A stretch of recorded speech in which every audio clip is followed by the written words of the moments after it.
They say, you know, it could be good energy, could be bad energy, but you have to be able to harness it. You're right? getting hit with something. Yeah. So Feng Shui-wise, that's crazy. there was a hotel there. There's a famous hotel there that's that's built with reflections all around, and it's kind of like spindles. So when the energy hits it, it disperses. And that was right next to my house. But anyway. Oh, that's wild. Yeah. So that's how they kind of designed it. And, you know, I was living right there at this time. And, you know, one time I'm just sleeping in bed. And, you know, I end up waking up. I turn my head over. And there's a woman from like the 1920s wearing like a red cheapal lying next to me in my bed, staring at me. And, you know, I got obviously freaked out, and she just kind of leans over me, doesn't break eye contact, and tries to kiss me. And I'm like, what the fuck?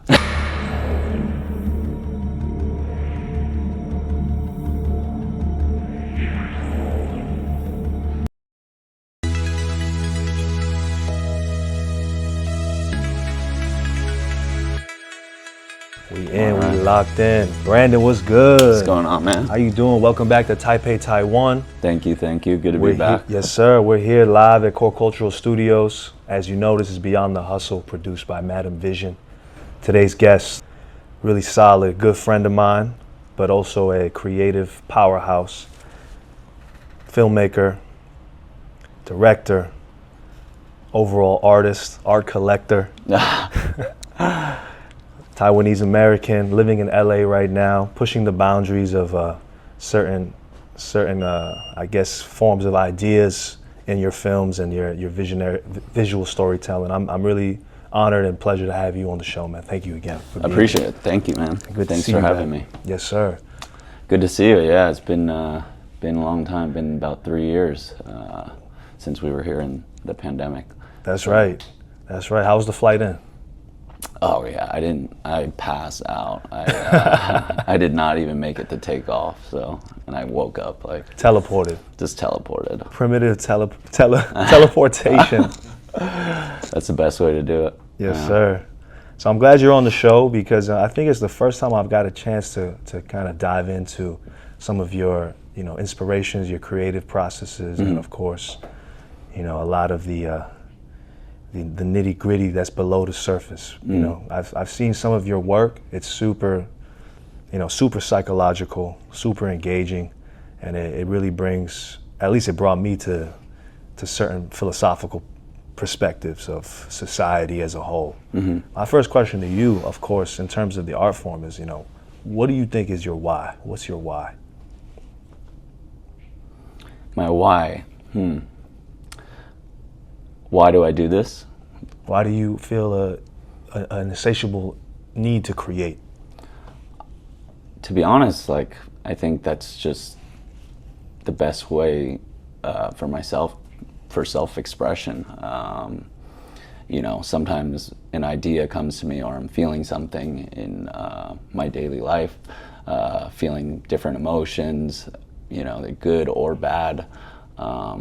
I think it's a way for me to process and kind of channel into something that I love and something that I grew up kind of doing. And I realized that, you know, film has become kind of your paintbrush. You know, you told me that you were in China for 7 years learning film and whatnot. That's a wild way to pick up the cam and start. Yeah, so you know, at the time,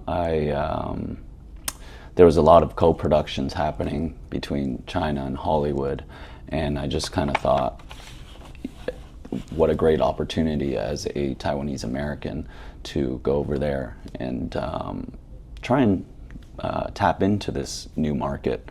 I think, you know, I kind of did the opposite of what people do. People would think, why would you go to China for film school? But, you know, most people in LA, who grew up in LA, they usually just they'll try to go to USC, or they'll go to NYU or Chapman University, or Emerson. They usually kind of stay in what they feel comfortable with. Yeah. But I think all of my life I've always tried to put myself in situations that are uncomfortable, and to experience life in a different way.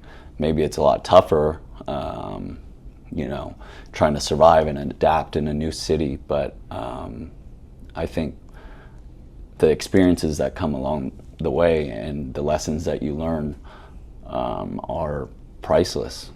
100%. Yeah. I can imagine too in that moment, you know, where you kind of have those crossroads. Totally. Going across the ocean. Yeah. Yeah, you know, I found myself in weird situations in China, and like trying to get things done as a producer and as a director wasn't easy. You know, a lot of times I had to smoke a lot of cigarettes with people, like to try and get on their good side. Sometimes our film budgets would have a carton of cigarettes in the budget, so we could kind of, you know, grease the wheels. Wow. It's a skill that, you know, you definitely don't really learn in the States. It's a very So it's a nuance. It's like an Eastern nuance. Yeah, man. I think now more than ever too, like the relationship between East and West is becoming, you know, super highlighted in all kinds of facets. I just saw an article of the creator of that new video game. What is it, Black Myth? Oh, that new Journey to the West game. So Yeah. like, I find that, you know, people like yourself who are in these kind of living in between worlds, so to say, these bridges of culture. Do you find that that's become now, you know, now that you're here today, do you find that that's become a kind of superpower? I think it has, you know. I found that, you know, back in the day when I was growing up in LA, a lot of my friends who stayed in LA, you know, they were in this comfortable situation, and nothing like pushed them to grow and in a way where living abroad did, you know. And when I lived abroad for so long, I felt like I gained so many new identities, and so when I came back, I started to look at things in a completely different way. I no longer felt that I was the person I was before. Right. Yeah. That's something that struck me, I think, the first time we met, you know, back in 2020 at the art gallery that I was running. And, you know, you kind of just, you have a certain aura to you. You kind of carry yourself like somebody who I feel like has been places, has seen some things in a silent way, though. Yeah. I've, you know, some of the things I've seen, I don't even want to relive them, but you know, to experience it and to live in a country like China and to really empathize with the people and the culture, I think is super important. It becomes super important in my daily life. I recognize their struggle. I see what they've been through, and I experience it with them. Yeah. When do you feel like you realized that you had a gift that you needed to share? And what do you think instilled that? I think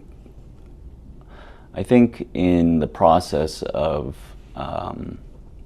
just starting out in film, you know, I was producing a lot of short independent films in the beginning. And, you know, I never really thought that I was going to direct. I was kind of like, that's maybe not for me. But in that process, I kind of felt like, oh, I actually have something to say. You know, there's a message. And I think that's the most important thing for filmmakers, to have a message that you want to tell. I think people get caught up in Hollywood, and they think, oh, let's just make this kind of film. Let's do this kind of film. But what are you really trying to get to your audience? What are you really trying to tell them? And I think that's the most important thing. And I felt that maybe I had a perspective that other people couldn't see. Right. And, you know, being bicultural and living between realities, and Yeah. I think that really added to my vision, my I art. can feel that. I think Yeah. people feel that as well. Mm. Is there a driving like North Star or belief that kind of keeps you on track, keeps you on path for yourself? And what do you think that is?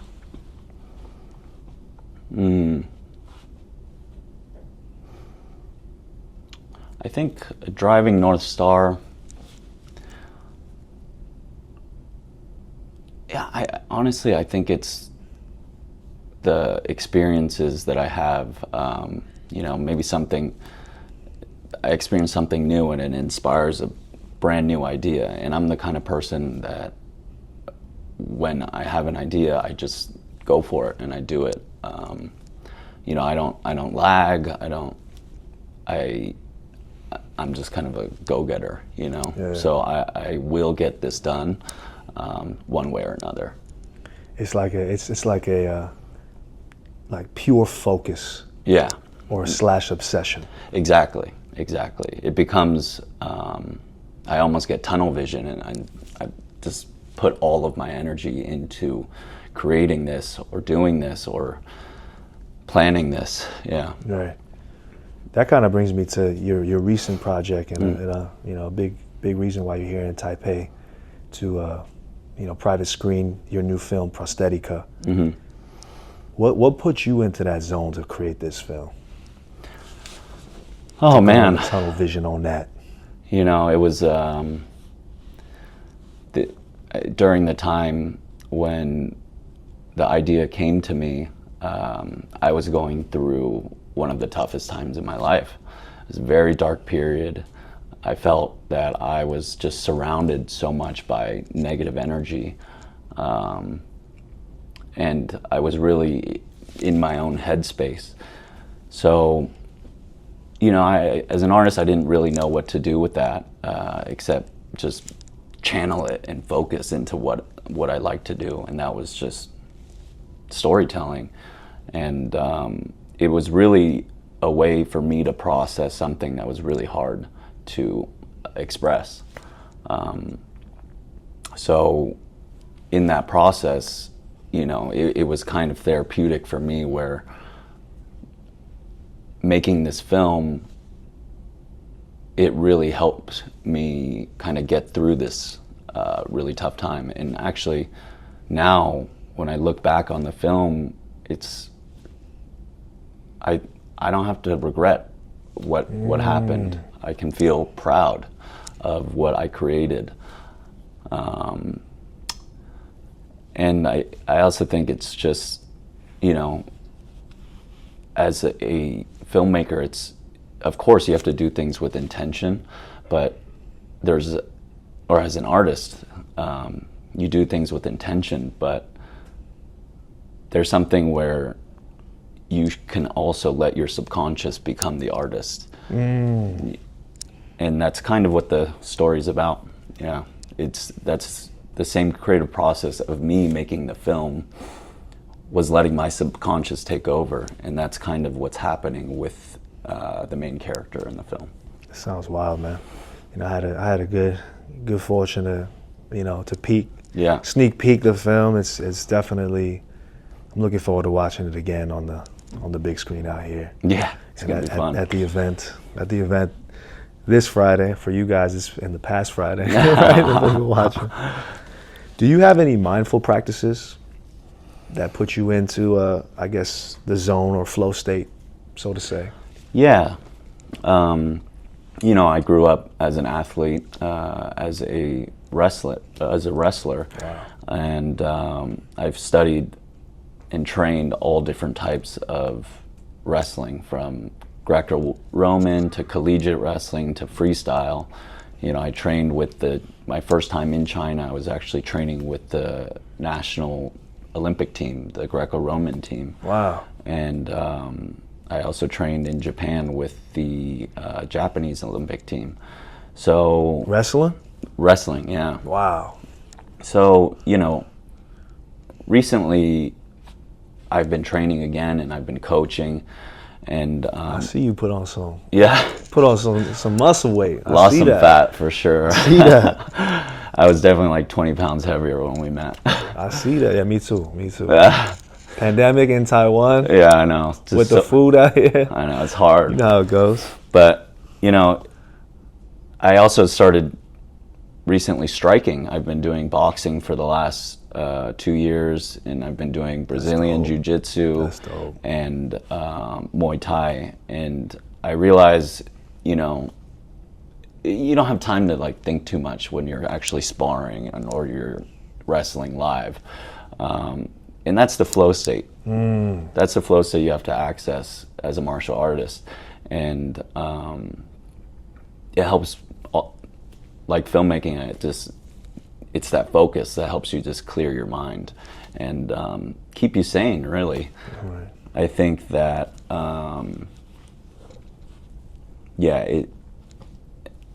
the reason why I started training in all these different aspects of martial arts wasn't really because I wanted to fight so badly. It was, I just kind of had to do it. I loved each sport. I had to do it, and you know, it also, with everything I do, I try to incorporate it into the other things I'm doing. You know, so there's a world where I want to make action films in the future. That's so it's fire. like I have to learn what looks real, how to choreograph the movements. So that's yeah.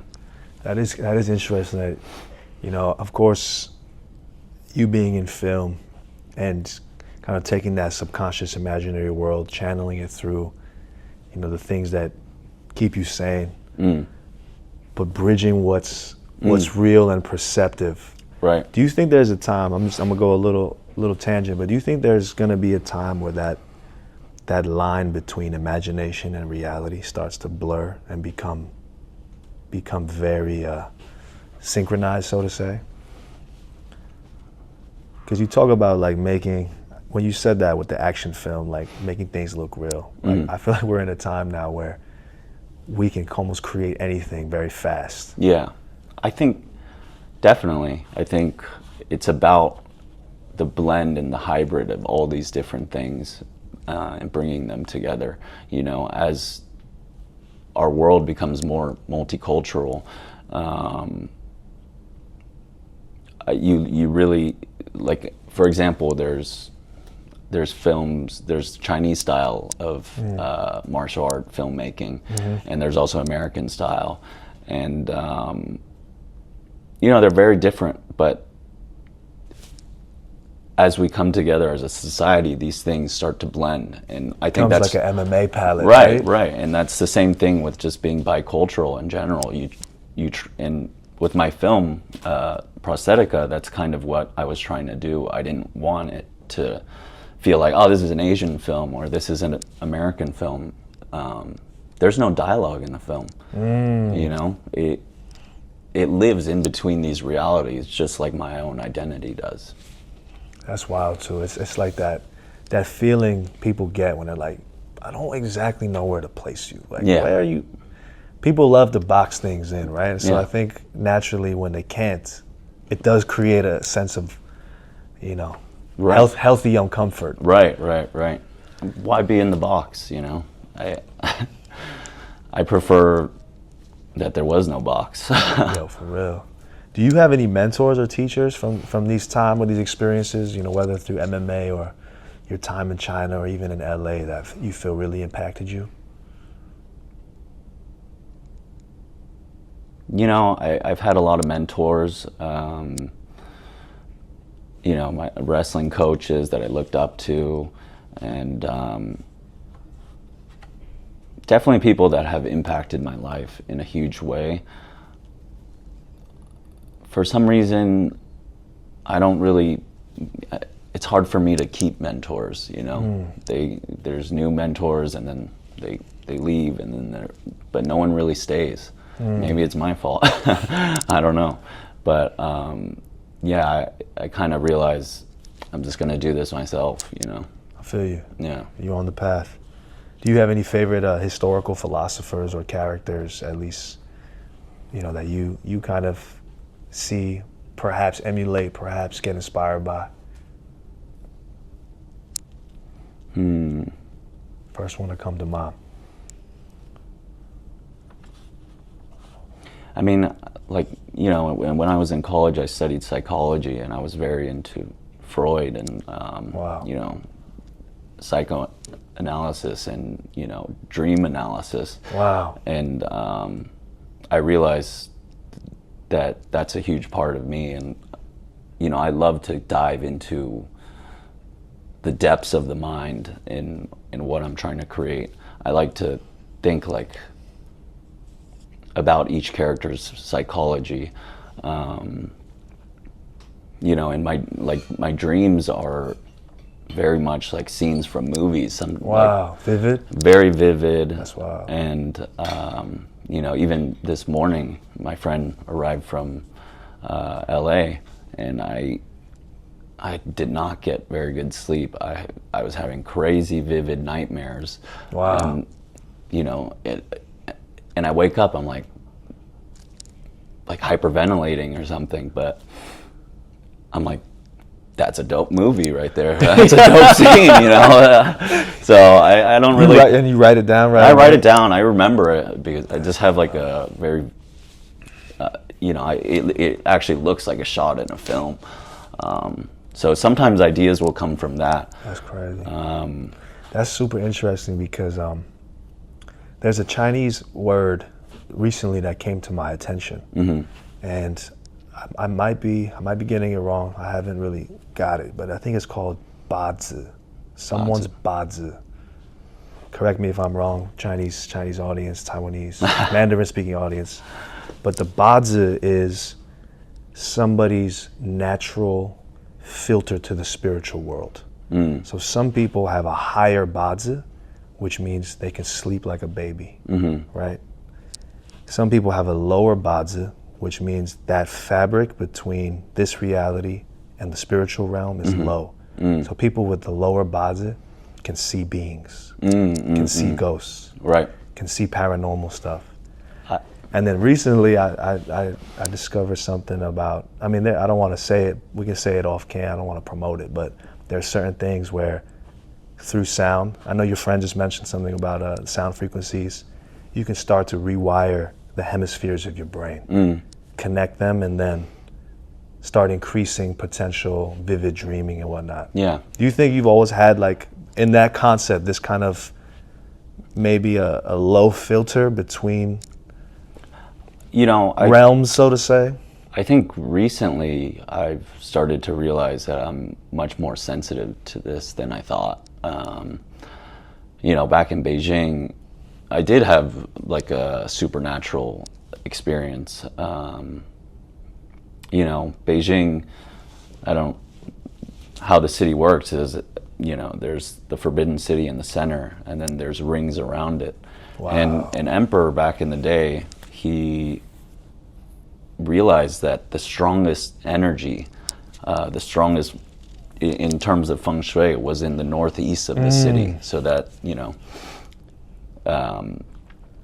so with that, you know, I lived right in the northeast corner of the city on the third ring.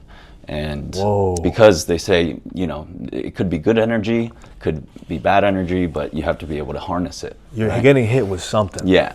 So Feng shui wise, that's crazy. there was a hotel there. There's a famous hotel there that's that's built with reflections all around, and it's kind of like spindles. So when the energy hits it, it disperses. And that was right next to my house. But anyway. Oh, that's wild. Yeah. So that's how they kind of designed it. And, you know, I was living right there at this time. And, you know, one time I'm just sleeping in bed. And, you know, I end up waking up. I turn my head over, and there's a woman from like the 1920s, wearing like a red cheapah, lying next to me in my bed, staring at me. And, you know, just, I got obviously freaked out, and she just kind of leans over me, doesn't break eye contact, and tries to kiss me. And I'm like, what the fuck? Yeah, so like I've had like a lot of supernatural experiences in the past, and that's wild. Yeah, it's wild. No, but you know, it's wild. like these things that's a cool scene in a film. I mean, I've written that scene before.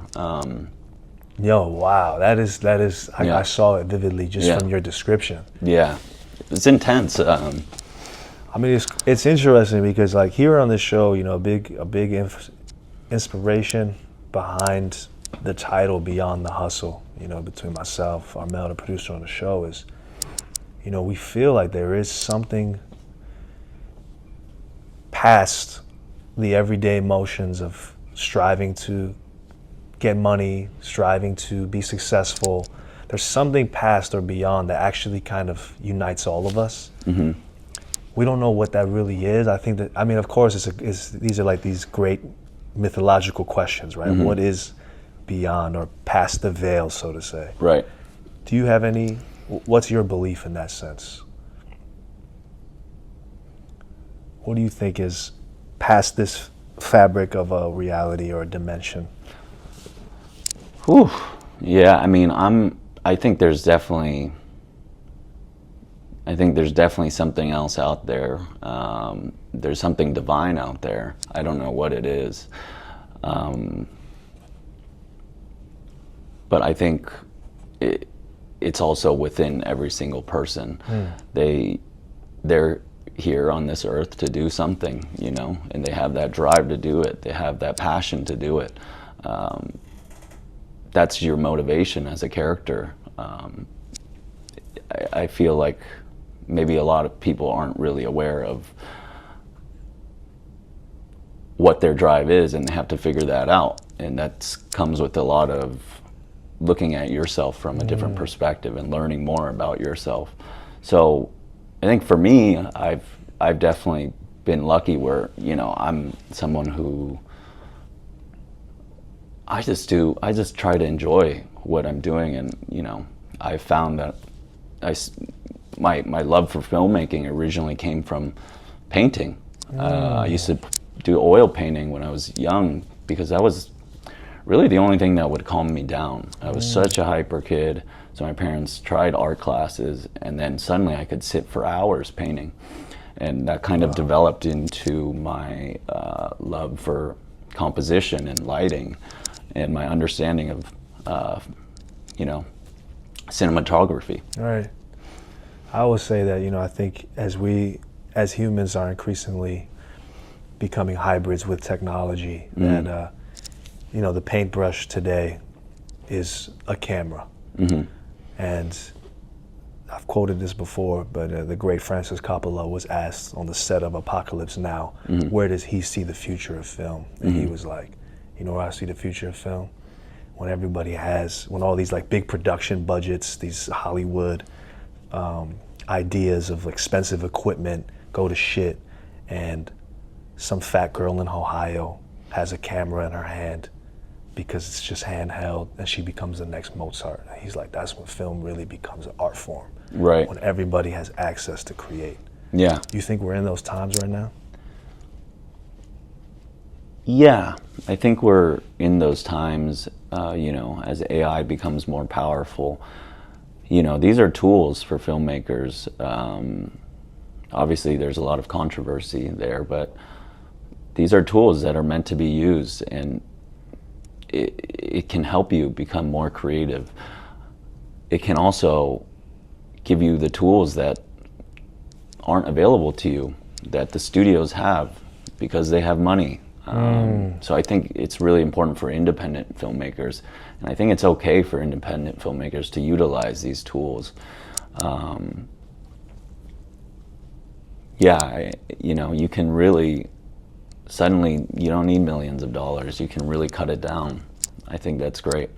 On that notion too, you know, speaking to the independent filmmakers, you know, so to say, the underdogs out there.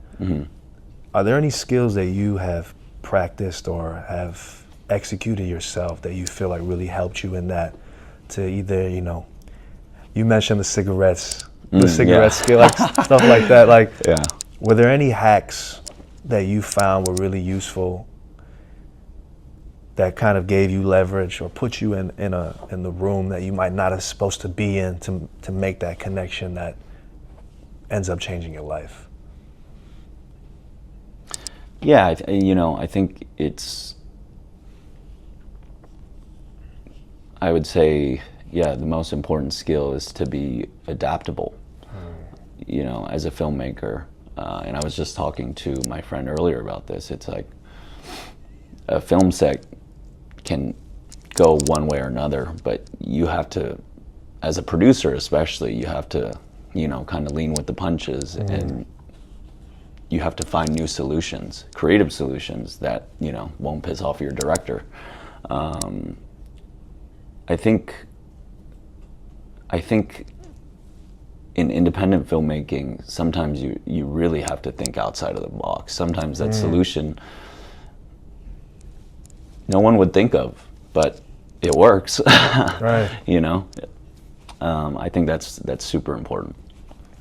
Right. I feel like it's one of those things where, like, you know, of course, being on a podcast, we ask questions, we break things down with words, but some of these things, you have to be on site or on set with you, right, to see these concepts in action, right? Any wild story where something has really tested your adaptability or your beliefs that you overcame in that moment, or maybe even learned from as it became a potential, you know, mishap or something?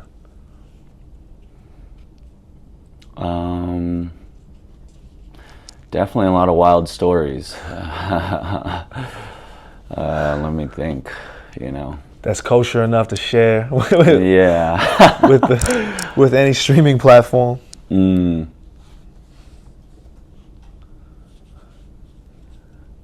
Maybe even on Prosthetic, was there like a moment on set that kind of tested that resilience? You know,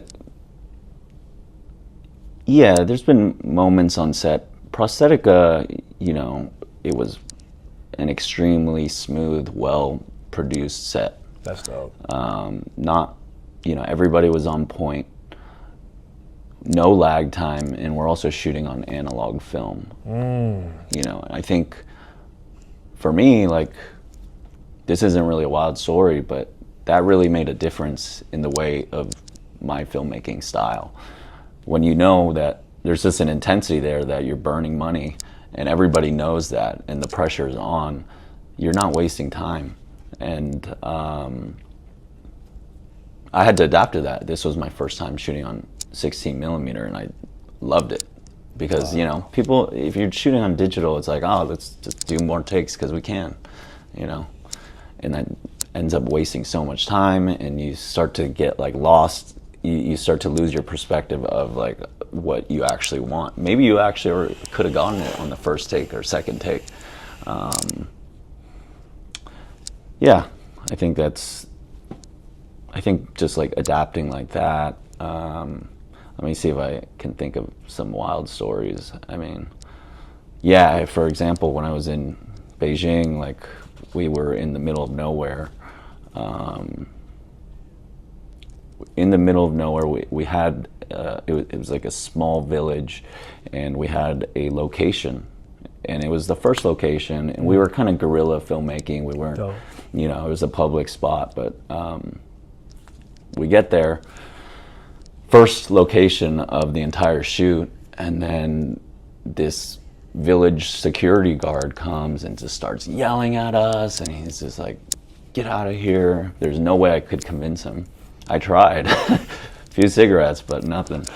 And then, you know, I was like, okay, well, we got to find something better. We're going to have to figure it out. Right. You guys go shoot this. I'll figure it out. I get on, like, my little dirt bike that I had. And I just go roaming around looking for something.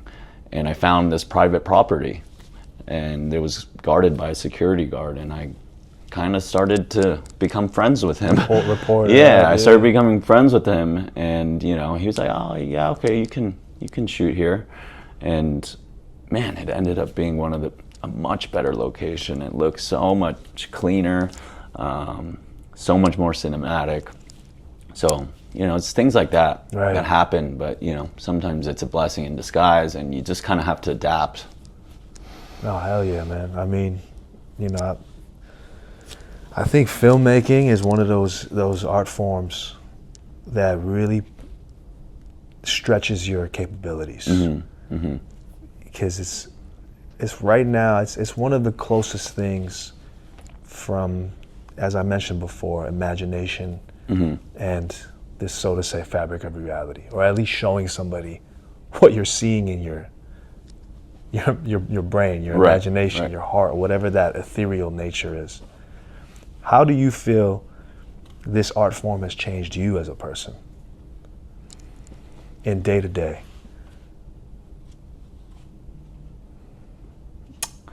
I think that I'm constantly searching. You're hooked, right? Yeah, I'm hooked. I'm constantly searching for, this is an interesting moment. And I truly believe it just takes a single moment and you can create an entire film based off of that one moment. It just sparks an idea in you. So it could be a visual thing, it could be something somebody says, it could be something you're feeling. So I'm just constantly searching for that and looking for something that's a vibe. I'm like, this looks really dope right now. Right. Yeah. That's fire. So you become kind of like this insatiable hunter. Right. Exactly. Yeah. And I'm like trying to, becoming more sensitive to it. I think is a great way, great tool for filmmakers. I hear that, brother. And what I have here, what's your version of transcendence? And I think I can kind of expand on that. Like, do those moments transcend you to a certain place? Like when you have captured that feeling or that vibe or that frequency in a shot or a film, is there transcendence taking place? Or maybe we can start by what's your definition of transcendence? Yeah, there is transcendence. I think, I don't know, something happens. Sometimes all these pieces just start working together, and there's something beyond just, you're there shooting the shot. There's some sort of movie magic happening, and I think it's kind of an energy. It's and I can't sometimes I can't even take credit for it. Maybe it's not me, I don't know, but I think that energy can it's like you have channeling almost. Yeah. Like you're like a vessel. Yeah, kind of. That's super fascinating. I mean, you mentioned before that your sensitivity is super high to those kind of energies. It's hard to put a finger on it. What do you think that energy might be? I mean, you mentioned divine. I'm not trying to put you in a spot where it's like you have to give me the truth to all things. You know what I mean? But it's like,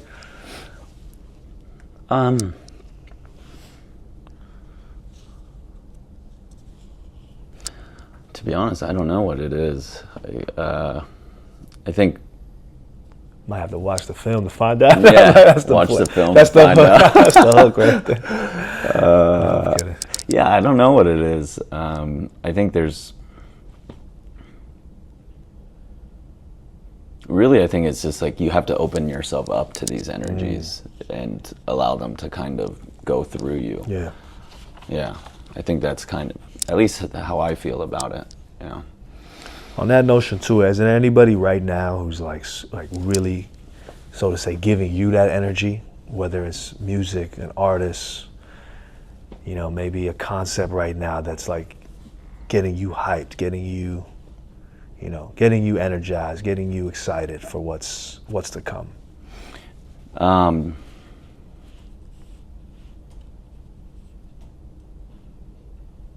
Yeah, definitely some of the people I work with, the energy they bring to the table, it really opens up my mind as well. Right now I'm currently working with my creative partner, Santiago Calogero, and my old-time friend, Casey Alexander, both very talented filmmakers. And now we decided to collaborate on this one project, and the energy just bounces off of each other, and we end up arriving at something really cool. We're like, it's not just me, it takes all of us to do this. So I think just relying on other people's good vibes, good energy, and their intention to make the best thing possible. Hell yeah, that's fire. Yeah. And is there a concept that's like super interesting to you right now that's like, feeding your curiosity? What have you been curious about? For example, I'm always curious about psychology. So that's why I've been watching a lot of Asian psychological thrillers, Asian psychological horrors, and I feel like I can. That's kind of my vibe, I really I think it's really interesting. Where I love mind fucks and and that's just from my side. But my other two partners, they bring their own thing to the table too, and it's like I said, it's just that blend and hybrid that makes it original. Yeah, that's for sure. Right now, do you feel like there's I guess you could say, do you think there's a moment in your life where, in the Maslow's hierarchy, we talked about like self-actualization, where there's like certain phenomena moments where you're kind of having a conversation with your highest self. Do you feel like right now you're in a state where do you feel like you're in line with that? Or is that something you're striving towards? That's something I am kind of in line with right now. Fire. With Maslow's hierarchy of needs, you have to make sure everything below is kind of taken care of, right? In order to reach this self-actualization. I think that I'm feeling much more comfortable in my life. Like, I had the birth of my son, and at first it was not something that I was of course thrilled about, but it was not something I was ready for. And I didn't really know, because it changed my identity as a person. I didn't really know how to put that out there into the world, how to tell people that. And at a certain point, I just said, "Oh, fuck it! Like, I don't care. Like, I love my son." And that's once I've come to kind of terms with this hard thing that I was struggling with, I start to allow myself to have that internal conversation with myself. That's fire. Your interior design. Yeah. Rearrange the psychological furniture. Yeah, right. That's interesting. Now, I guess in this state, how do you maintain, balance, flow, and simplicity in your endeavors, whether it be business or arts, maybe even spirituality? How do you balance all of those aspects? I think it's constantly something I'm, trying to figure out the perfect balance for. But it takes time, and I'm trying to add a little bit more structure into my life. In the film industry, everything's so unpredictable. Not really on a 9 to 5. It's like kind of working at your own pace. But between spending time with my kid, martial arts, and working on these projects, it keeps me focused and honestly keeps me very happy. I think sometimes you also have to just remember to do the things that you like. You know, that will kind of compound. Yeah. Right. Yeah. Kind of naturally creates its own vortex. Right. So Right. Right. That's dope. What's a legacy you want to leave behind? Or even that word legacy, what does that mean to you? I think, I mean, legacy, when I think about legacy, I think about my family and their legacy and everything they've done. You know, I want to be in that legacy. I want to be in that line. I want to be remembered for what I do. I want to make a difference and an impact. I want to make people think and question things that they wouldn't have thought of otherwise. And as long as I can kind of do that, you know, I'm pretty happy and content. That's dope. You know, near future, we're entering this AI technological moment of singularity, as everyone's talking about. The world feels crazier than ever. Yeah, definitely. Through all of that, what keeps you optimistic? I think it's exciting, honestly. I think it's exciting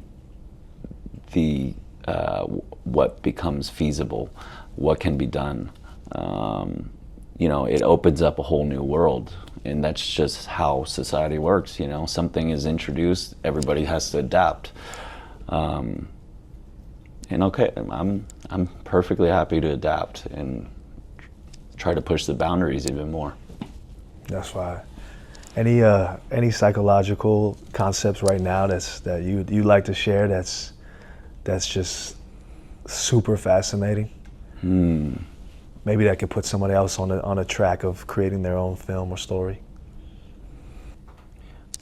At the moment, I'm just really kind of focused on this one film that we're creating, and I think it's what might help other filmmakers is really getting into the mind of your characters and understanding what they do, what they would do, and what they wouldn't do, and what kind of, for example, what kind of personality disorder they have, or what's going on in their mind. How does it work, you know, and what's their backstory, what's their past, how does it justify this? Yeah. Everything becomes kind of connected with that, and has to be. And if it's not connected, then, you know, there's an issue with your character, there's an issue with the writing. So I think that's just something important to think about. That's fire. Yeah. Are you able to share like a little?